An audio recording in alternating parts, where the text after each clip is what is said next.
Écoute, écoute. Bonjour, notre podcast hebdomadaire. Cette fois-ci, nous allons en Amérique latine qui est devenue le foyer de la pandémie du Covid-19. Pour en parler, évidemment, Christophe Ventura, directeur de recherche à l'IRIS. Bonjour Christophe. Bonjour.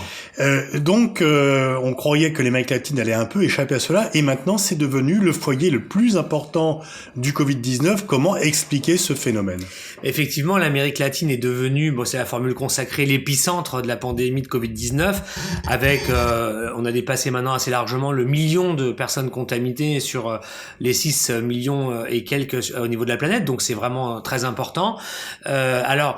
C'était en réalité relativement prévisible par certains aspects, puisque l'Amérique latine, d'abord, elle est confrontée à une autre épidémie qui n'est pas tellement commentée, mais c'est l'épidémie de la dengue, qui est la plus importante de toute l'histoire de la région. Donc c'est plus de 3 millions de Latino-Américains qui sont frappés aussi par cette pandémie-là, qui donc déjà met à rude épreuve les fragiles systèmes de santé et sanitaires régionaux. Deuxième point qui était un peu prévisible, c'est le fait que précisément l'Amérique latine, ce qui la caractérise, c'est la vulnérabilité de ces systèmes de santé et de protection face aux risques sanitaires. On le sait depuis très longtemps.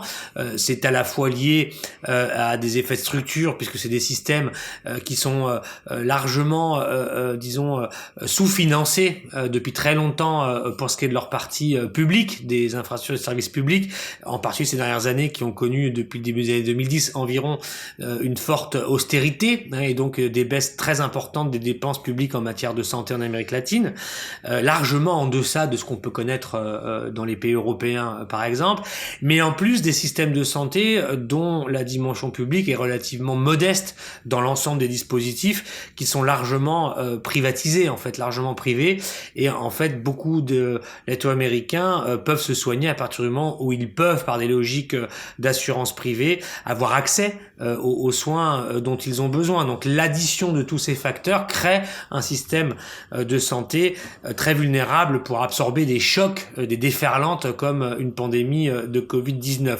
Troisième point pour lequel c'était un peu prévisible aussi, c'est tout simplement que l'Amérique latine combine des maladies et des profils de pays pauvres, mais aussi de pays riches. Il y a des maladies de pays pauvres, je l'ai dit quand je parle de la dengue par exemple, mais l'Amérique latine c'est aussi une région où les problèmes de diabète, les problèmes de cholestérol, les problèmes de maladies cardiovasculaires sont très importants, les problèmes d'obésité, souvent on cite à juste raison le cas du Mexique, qui est le pays où l'obésité est la plus forte au monde certainement.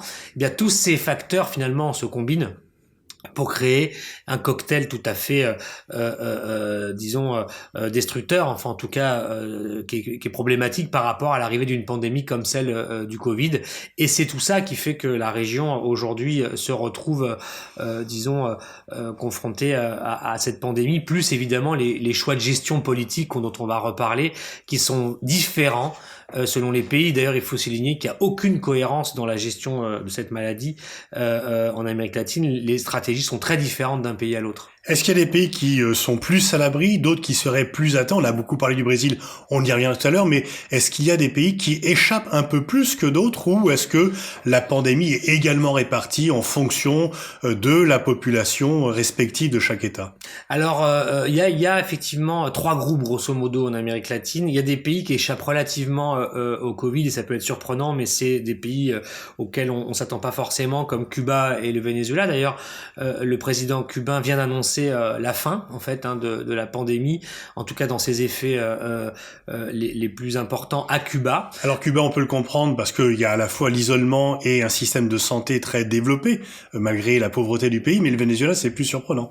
Alors parce que le Venezuela par certains aspects ressemble à Cuba. Vous avez au Venezuela un pays qui est très contrôlé politiquement et socialement, un peu sur le modèle cubain, ce qui fait qu'il y a toute une chaîne de commandement qui fait qu'il y a un contrôle très efficace des populations. Ça joue dans le cas vénézuélien aussi. Dans le cas vénézuélien, ce qui joue aussi, c'est qu'à l'instar de Cuba, c'est un pays désormais qui vit, relativement déconnecté, des circuits internationaux, des circuits de marchandises, du fret, des transports humains aussi, du fait qu'au moins depuis 2015, il vit sous des mesures restrictives fortes qui sont imposées par les États-Unis et secondairement par l'Union européenne, qui fait que le pays a beaucoup moins de cas importés, ou en tout cas a eu au début de l'épidémie beaucoup moins de cas importés que d'autres pays de la région, par exemple. Et puis il a aussi une démographie par contre qui est différente de celle de Cuba, le Venezuela qui est une démographie jeune, très jeune. Donc on peut penser qu'une part de l'épidémie est bien arrivée dans le pays, mais qu'elle s'est exprimée sous des formes relativement modérées ou asymptomatiques, hein, contrairement à Cuba où il y a une partie de la population vieille qui est plus importante. Et puis il y a l'appui de Cuba au Venezuela qui est très fort, ainsi que celui des Chinois qui a permis des stratégies de dépistage, les masques, etc., de manière systémique dans le pays. Donc c'est les deux pays qui sont relativement les plus préservés par l'épidémie. Il y en a pas d'autres, donc c'est vraiment aussi pour des raisons politiques d'un certain côté. Ah oui, c'est clair. Alors après il y a deux autres groupes. Il y a, on va dire, le pays moyennement impacté en chiffres, mais qui sont à l'échelle des pays qui créent des conséquences très graves. C'est le cas du Chili, de la Colombie. On a des dizaines de milliers de cas qui sont infectés. Et puis, on a maintenant quelques centaines, voire des milliers de morts dans ces pays-là. C'est les pays intermédiaires. Et puis, les pays les plus touchés, on les connaît, bien sûr. Alors, il y a, Chili, Colombie. Il y a aussi l'Argentine dedans. Et les pays les plus touchés, c'est les deux principales puissances, en fait, latino-américaines. C'est le Brésil et le Mexique qui sont les deux pays les plus touchés. Et là, tout à fait, la question de la gestion politique, elle est déterminante. On voit bien que selon la manière qu'est gérée la crise, soit qu'on est dans des stratégies de confinement ou de déni ou de non-confinement, parce qu'on considère que finalement, même s'il y a des morts et des gens infectés, ce sont des externalités négatives, certes, mais qui sont moins graves pour le pays que le fait de laisser les activités économiques se déployer, comme ça a été le cas au Brésil, ça a été la stratégie de Bolsonaro, et partiellement celle de López Obrador au Mexique, on voit que du coup ça a favorisé des clusters qui se sont développés en plus dans les territoires les plus pauvres du pays, dans les bidonvilles, etc., qui font que ce sont les deux principales puissances qui sont les plus touchées en fait. Et vous diriez qu'il y a une sorte de gestion comparable du Covid-19 par Andrés Manuel López Obrador et par Bolsonaro? Non, je dirais pas qu'elle est comparable, mais je dirais qu'elle a des points convergents. Comment ça s'est passé au Mexique alors? Alors au Mexique, ça s'est passé de la manière suivante. Au départ, il y a eu, une réaction tardive du gouvernement à prendre des mesures qui s'imposaient parce que le pays n'avait pas les moyens du dépistage systématique, et les mesures qui s'imposaient, c'était le confinement. Donc López Obrador s'est retrouvé confronté à des, contraintes un peu divergentes et des influences différentes. Obrador a été influencé par ceux qui constituent sa coalition politique. D'abord, il a été influencé par des secteurs, des élites économiques et financières mexicaines qui n'ont pas voulu le confinement parce qu'ils ont voulu que la machine continue à tourner, et en particulier, ils ne voulaient pas que le Mexique prenne des dispositions qui allaient nuire aux échanges avec les États-Unis, et donc il y avait un calage qui était demandé par rapport à la politique de Trump sur la gestion du Covid.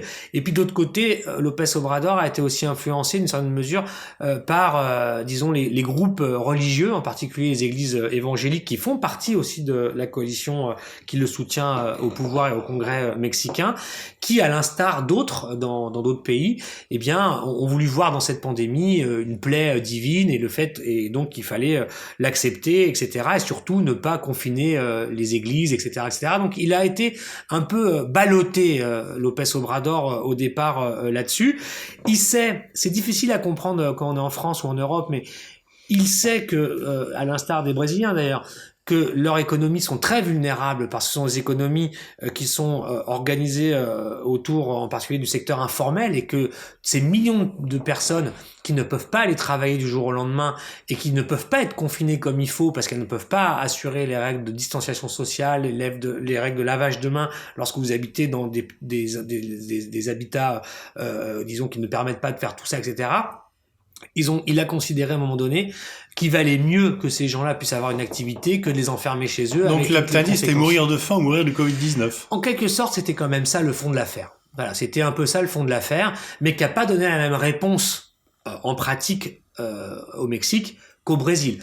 Au Brésil, on a plutôt eu une sorte de, comment dirais-je, autour de ce débat-là, il y a eu un dysfonctionnement des institutions brésiliennes, il y a eu une divergence, une discordance très forte des acteurs politiques, puisque la ligne qu'a eu Bolsonaro n'a pas été celle qui a été choisie par nombre des gouverneurs des États de cette République fédérative et des maires de villes, etc. Alors qu'au Mexique, s'il y a eu les hésitations de López Obrador au départ, la ligne qui a été choisie lorsqu'elle a été fixée, qui a été au bout d'un moment le confinement, en réalité, eh bien, elle a été appliquée partout au Mexique. Donc ça a eu des effets quand même différents là-bas qu'au Brésil. Est-ce que en nombre de morts par habitant, la situation est pire au Brésil ou comparable entre le Brésil et le Mexique? Non, elle est pire au Brésil. Elle est pire au Brésil, mais elle est quand même assez élevée au Mexique. Quand on regarde ce chiffre par rapport à la population, on a au Mexique un des chiffres les plus élevés, d'ailleurs le deuxième le plus élevé, ou le troisième après l'Équateur. Il est possible que ce soit l'Équateur qui soit devant le Mexique, mais en tout cas, c'est quasiment le même. Il est évident que les deux gestions, en tout cas, font que ces deux pays-là, eh bien, indépendamment de leurs différences, sont les deux pays qui se retrouveront devant l'histoire les plus touchés par la maladie elle-même et ses impacts. Alors la différence, c'est que au Brésil, Bolsonaro est dans même une négation de la pandémie. Oui, Bolsonaro est dans une, disons, il ne nie pas l'existence de la pandémie, mais il en nie la primauté sur toute autre considération. Bolsonaro considère que cette pandémie, en fait, dans une philosophie qui est quasiment, qu'on peut qualifier de néo-darwiniste, en fait, considère que c'est une mauvaise nouvelle, mais que, comme il l'a dit plusieurs fois, c'est comme la pluie, c'est-à-dire que ça arrive et les sociétés humaines doivent assumer le coût de ce genre de problème, et que le coût de ce genre de problème est important. Il va toucher des populations qui sont d'ailleurs plutôt les populations les plus vulnérables, mais c'est qu'il y a finalement, eh bien, une réalité naturelle à ce genre de choses qu'il faut assurer pour préserver l'essentiel. L'essentiel étant pour Bolsonaro, encore une fois, la bonne marche de l'économie telle qu'elle existe au Brésil, sans en remettre en cause les logiques et les moteurs d'inégalité ou de production de la pauvreté, etc. Il a dit aux gens, je suis celui qui vous, travailleurs de la rue, du secteur informel, etc., veut vous laisser travailler dans votre échoppe, dans la rue, vendre votre nourriture, ici faire le taxi, etc., etc. Mais je suis celui qui va vous permettre ça pour vous défendre de la Cour suprême, du Congrès, des gens qui vivent dans les villes, bien éduqués, les universitaires, les bien nourris, etc., qui veulent se confiner pour être en sécurité. Donc il leur a proposé en fait de continuer à pouvoir avoir leurs activités. Donc il joue la base contre l'élite serait confinée et la base ne va pas être contrainte par l'élite à être confinée parce que eux ils ont besoin jour par jour de gagner ce qu'on appelait autrefois le pain quotidien. C'est exactement le cœur de sa stratégie dont il faut pas sous-estimer l'efficacité politique parce qu'il crée avec le Covid un nouveau clivage politique, une frontière politique où il est celui qui est finalement le détenteur ou celui qui permet de faire vivre les intérêts quotidiens des gens qui n'ont d'autres ressources que leur force physique au quotidien à vendre dans le système informel. Et est-ce que l'on peut dire alors que dans ce cas-là, le confinement aurait des répercussions graves sur d'autres plans, sur d'autres maladies qui pourraient se déclarer ou simplement sur l'alimentation? Est-ce que c'en est à ce point-là? C'est bien sûr difficile d'un point de vue européen parce qu'on a quand même des systèmes de protection qui sont beaucoup plus développés. On peut ne pas travailler un jour sans avoir faim. Est-ce que finalement c'est un choix rationnel du point de vue de Bolsonaro? Alors c'est difficile à manier parce que mais je crois que le choix de Bolsonaro dans le contexte brésilien, il a une rationalité, c'est indéniable. Il a une rationalité qui lui confère le soutien qu'il a encore malgré ses dérives, ses excès, etc. Il faut admettre que Bolsonaro a un soutien assez significatif de cette population-là. Y compris, ce qui est le paradoxe, c'est des plus démunis dont Lula avait amélioré la situation et qui ont vu leur situation se dégrader par le démantèlement, notamment déjà par Temer qui avait remplacé Dilma Rousseff, puis par Bolsonaro, de tous les dispositifs sociaux mis en place par Lula. Tout à fait, c'est exactement cette situation-là, mais dans ce contexte-là, c'est les gens dont on parle, les catégories populaires, les pauvres, les gens qui travaillent dans le secteur informel, n'ont pas d'autre espoir en réalité que celui de pouvoir survivre tels que dans la situation où ils sont aujourd'hui, ils ne caressent pas l'espoir, ils n'ont pas un espoir en réalité d'une société qui sera meilleure pour eux, et il n'y a pas d'alternative politique dans laquelle qu'ils pourraient suivre en lieu et place de Bolsonaro. Et Bolsonaro, là-dessus, joue sur une situation qui lui est plutôt favorable, et donc c'est ça la situation aujourd'hui au Brésil. Maintenant, la situation, c'est que le pays va vivre une déflagration économique et sociale très très forte. Le Brésil, un des plus touchés par les conséquences économiques et sociales du Covid, ça va être le Brésil. On va avoir une récession certainement de 8 à 10% dans l'année 2020. On va avoir une explosion de la pauvreté, etc. Donc Bolsonaro, encore une fois, c'est pas tellement un dirigeant qui propose de modifier les logiques qui créent les conditions dans lesquelles survivent des dizaines de millions de Brésiliens. Il est celui qui leur dit moi, je vous propose simplement de continuer à vivre de cette manière-là, contre ceux qui eux se protègent et qui seront de toute façon protégés des conséquences de cette maladie-là. C'est tout ce qu'il propose. Alors aux États-Unis, Barack Obama, qui commente assez peu l'actualité politique nationale, a déclaré que la gestion de Donald Trump était chaotique. Il a vivement critiqué. Est-ce que Lula a, par rapport à Bolsonaro, a eu le même type de propos? Est-ce que Lula s'est posé un peu en gardien des intérêts nationaux ou de la rationalité d'une gestion du pays par rapport à la gestion de Bolsonaro? Est-ce que l'on peut faire cette comparaison, Lula-Obama d'un côté, Bolsonaro-Trump de l'autre? Je crois qu'on peut la faire. Lula était très offensif contre Bolsonaro depuis le départ. Non, il a même eu des mots très forts, puisqu'il a comparé la gestion politique de la crise de Bolsonaro à une forme de génocide, en disant que la politique de Bolsonaro aboutissait à la mort, en fait, en particulier des plus vulnérables, justement. Donc non, il y a à mon avis une comparaison qui peut être faite. Toute la difficulté, c'est qu'aujourd'hui, Lula n'est pas en mesure, en réalité, d'incarner une alternative à Bolsonaro. Il faut admettre qu'aujourd'hui, le jeu politique brésilien se fait, à l'inverse des États-Unis, c'est pas tellement encore un match entre démocrates et républicains, où par exemple, on voit qu'Obama peut-être rapprocher Joe Biden d'une victoire en novembre. Au Brésil, c'est pas ça. Au Brésil, le jeu politique aujourd'hui, il se fait moins dans l'affrontement entre la gauche qui essaye de recomposer, de refédérer Lula et Bolsonaro. Le jeu politique au Brésil, il se fait plus entre, disons, la droite radicale qui est autour de Bolsonaro et la droite plus, traditionnelle ou libérale qui essaie d'échapper, au ralliement qu'elle a accepté d'avoir pour lui en 2018. C'est là que se fait le jeu politique. Je crois qu'il y a une recomposition du jeu politique au Brésil qui se fait plutôt à droite, et la gauche aujourd'hui, elle est quand même encore sur le bas-côté et pas en état de revenir. Et pourquoi Lula quand même a été, enfin, si ce n'est innocenté quand même, il est maintenant documenté que le procès qu'il a subi est un procès politique beaucoup plus qu'un procès juridique. Donc Lula n'a pas repris l'image un peu de victime, de martyr qu'il pourrait avoir, et le Parti des travailleurs et Lula sont... Pourtant, Lula était favori s'il avait pu concourir aux élections, mais là maintenant il est politiquement marginalisé. Alors, je pense qu'il faut distinguer Lula du Parti des travailleurs. Le Parti des travailleurs est dans une longue convalescence qui n'a fait que commencer. C'est un parti qui reste largement impopulaire, qui essuie encore beaucoup de critiques sur le thème de la corruption, parce que tout ça continue d'ailleurs. Au Brésil, l'affaire Lava Jato continue, etc. Donc tout ça a fait beaucoup de mal à ce parti, qui par ailleurs aujourd'hui a surtout du mal à élaborer un projet pour la société brésilienne qui ne soit pas un simple retour finalement aux années fastes du loulisme des années 2000-2006. Et par ailleurs, ce qu'on appelle le loulisme était une stratégie, un modèle politique qui n'a plus cours aujourd'hui, puisque la situation a totalement changé.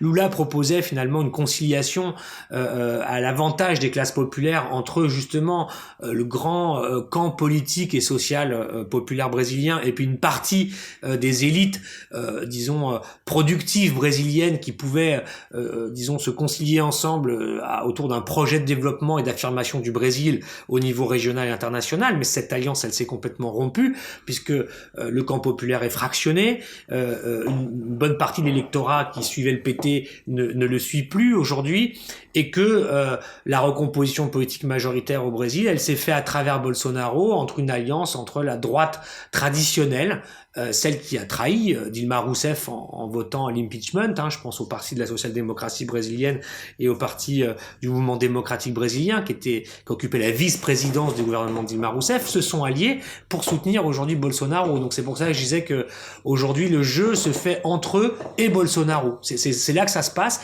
Et le PT est un petit peu isolé et il n'arrive pas aujourd'hui à réunir toutes les forces de la gauche et surtout à leur donner de nouveaux projets. Lula là-dedans, il garde une équation personnelle forte, et elle est indéniable. Aujourd'hui, Lula, dans tous les sondages, apparaît comme le troisième homme dans la concurrence électorale qui pourrait advenir au Brésil. Il est le troisième homme après Bolsonaro et Sergio Moro, mais il n'a plus, disons, ce supplément qui lui avait permis d'unir au-delà de ses propres forces. Aujourd'hui, Lula, c'est l'homme qui peut essayer d'unir les forces de la gauche.